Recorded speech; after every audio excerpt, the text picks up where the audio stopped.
What's up, y'all? Shook here, back with another video on the Holy Paladin, doing some 2v2 with Plum on his Deathknight.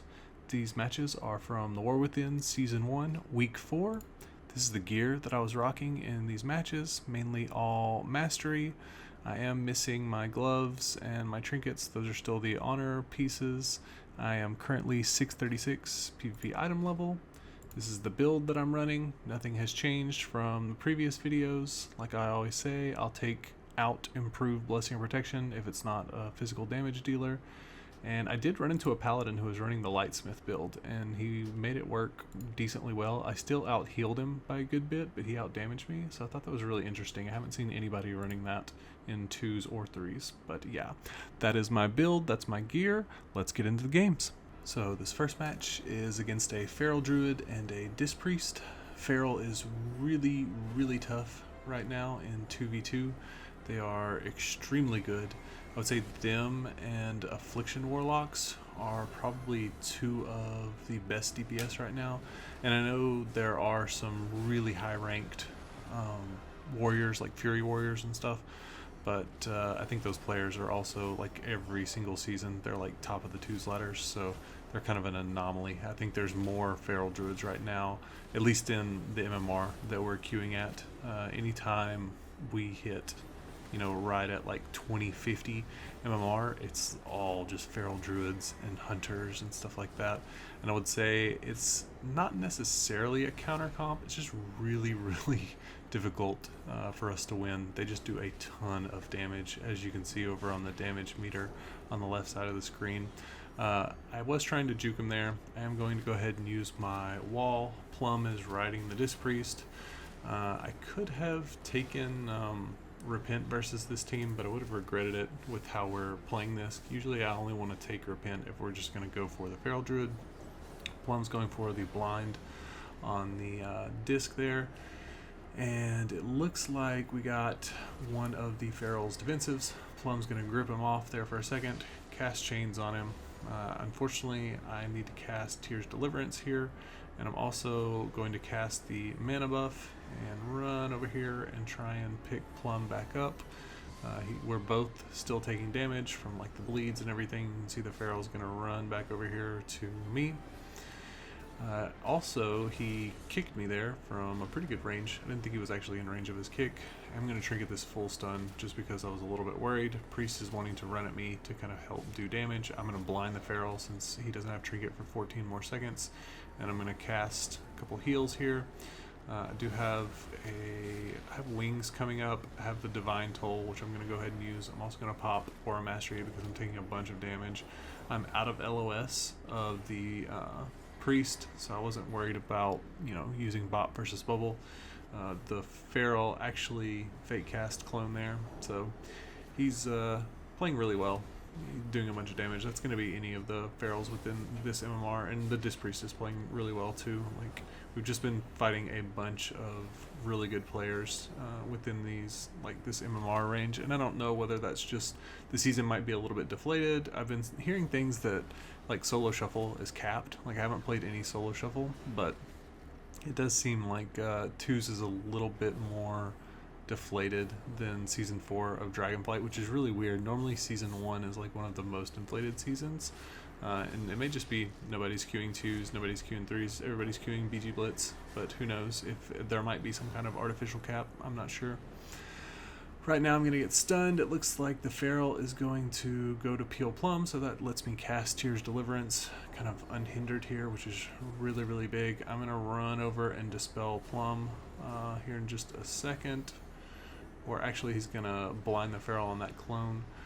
He does strangulate the Priest here. Unfortunately, we don't have a Hodge back up, and you can see the Feral rooting all of Plum's pets, which is actually a really big deal. I don't think a lot of Feral Druids understand just how important that is if you want to like shut down the DK to root all his pets.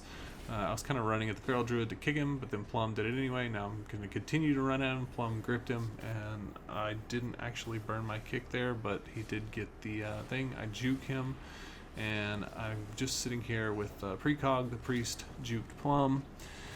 And we are going to get feared. I'm going to get stunned. This is going to go ahead and be my bubble. We're getting into heavy dampening on this one. Looks like the priest did want to MD there. I'm going to go ahead and Hodge the Feral. He's going to dispel him. I really wanted to get the trinket there, but we do get the trinket on the priest. Oh, the Feral actually didn't have trinket for that one, so that would have been really good if we would have been able to keep him from dispelling the Feral. I didn't even notice that. So right here, it looks like I'm going to run up, cast Searing Glare, and I need to cast Tears Deliverance because, again, we're so high into dampening that it's super important. I do go ahead and cast Tears here, reset my focus target, and there is the Convoke coming out from the Feral. I'm going to Hand of Sacrifice on Plum, and I'm going ahead and burn Lay on Hands. You can see it did absolutely nothing.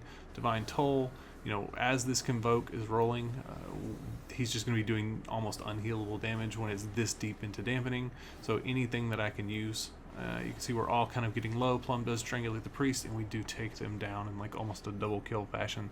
So pretty crazy first game against Feral Disc Priest. This next one is against a Rogue and another Disc Priest.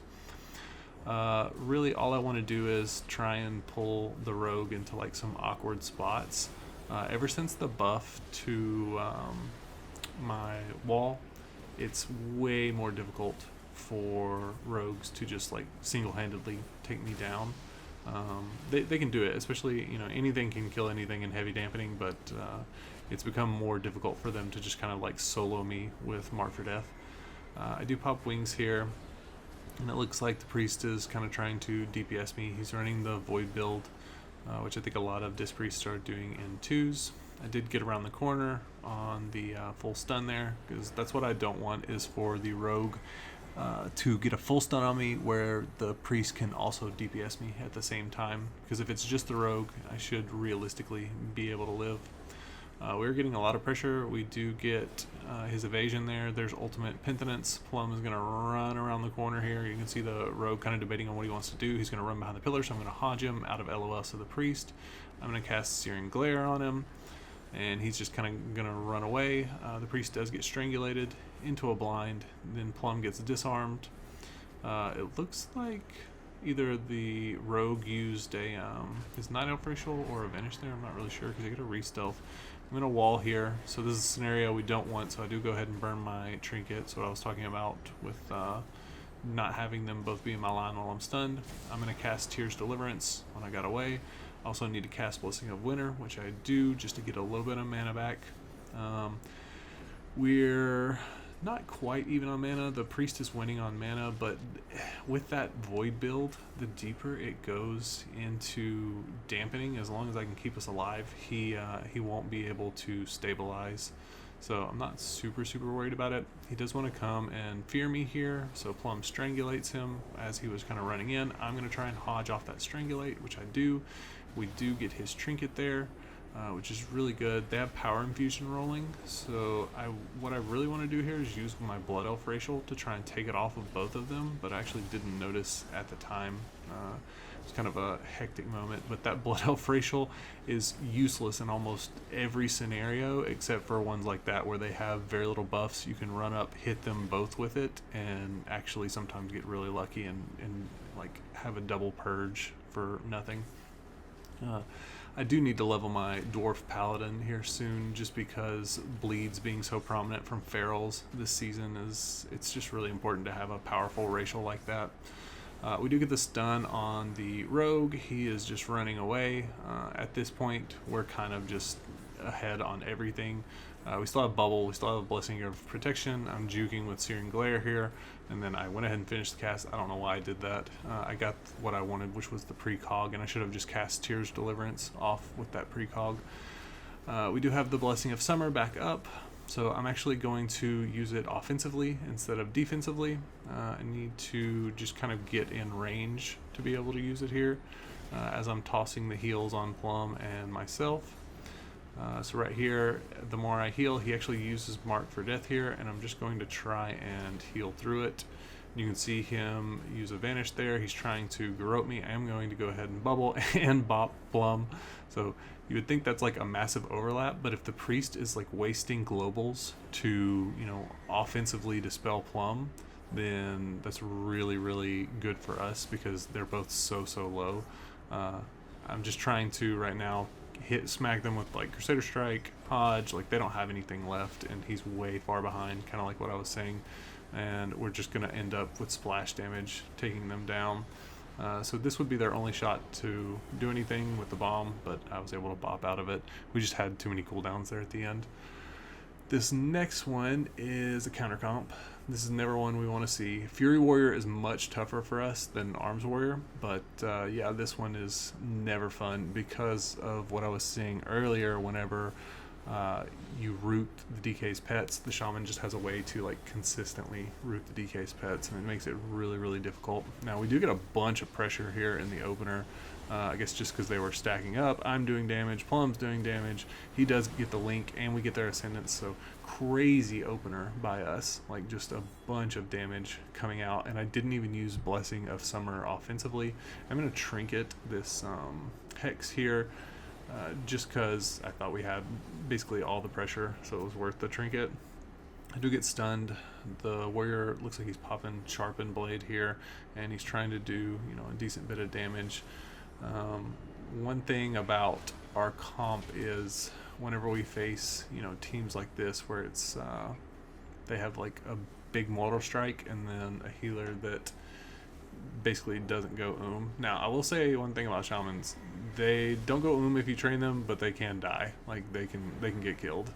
Right now, Shaman went from like being like I would say probably the third best healer to pretty much the last place healer with the balance changes. They aren't really scaling all that well.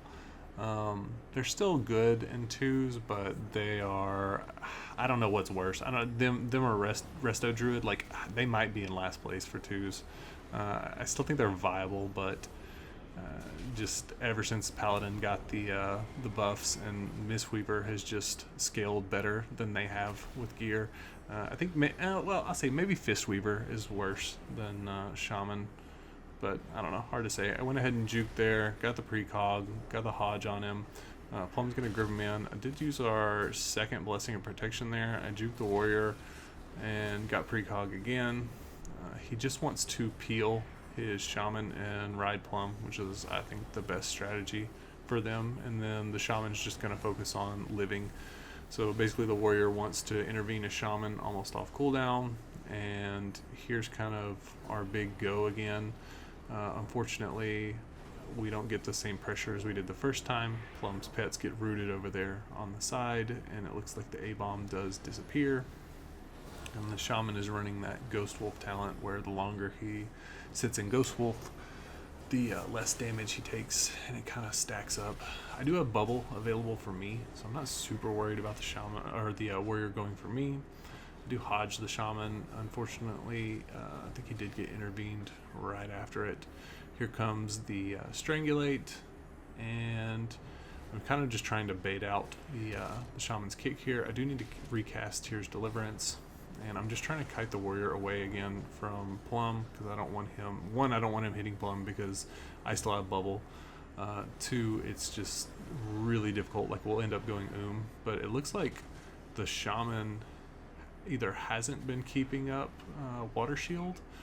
Yeah, so it doesn't look like he's been keeping up Water Shield, so he can actually go If they do that, then we'll win on mana. It's just one of those things where I was talking about when I was playing my Shaman, I needed to make a weak aura to refresh the shield whenever it gets lower, because you basically, each time you refresh it, like the missing amount of stacks will give you more mana. And the same thing with Earth Shield, like the missing amount of stacks gives you a heal. So like if you refresh it at 2 for like every missing stack, you get stuff.